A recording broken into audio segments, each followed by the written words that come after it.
Hello guys, मैं हूँ pharmacist विकास। आज हम लोग बात करने वाले हार्ट अटैक के बारे में।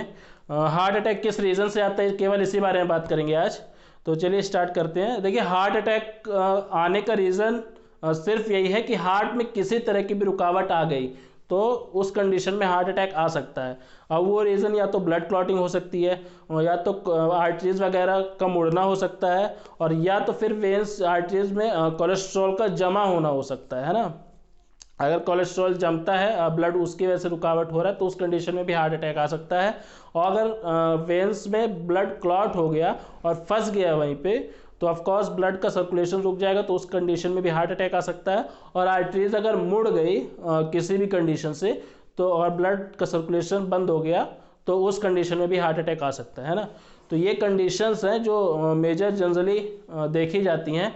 और बाकी कंडीशंस हैं जैसे हाई ब्लड प्रेशर अगर किसी तरीके से रुक गया, तो किसी का जैसे हाई बीपी होता है ना, और ब्लड रिफिल उतना नहीं कर पा रहा है और ब्लड का फ्लो उतना नहीं हो पा रहा है, और सडनली ब्लड बंद हो गया सर्कुलेशन, तो ऑफकोर्स हार्ट अटैक आ सकता है। तो ये सब रीज़न है हार्ट अटैक के।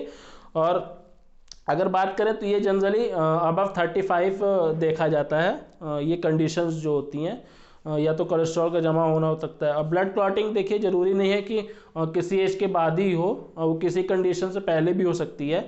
तो ये सब रीज़न होते हैं हार्ट अटैक के। आई होप कि आपको आज समझ में आ गया होगा कि हार्ट अटैक क्या है। और देखिए, बहुत बेसिक चीज़ है, ये समझना चाहिए कि हार्ट अटैक किस किस रीज़न से आ सकता है। और जो अगर बात करें हार्ट अटैक किस लोगों को आता है, तो ये कोई डिपेंडेंट नहीं है कि कोई पर्टिकुलर एज ही है कि उसी को आ सकता है ये हार्ट अटैक।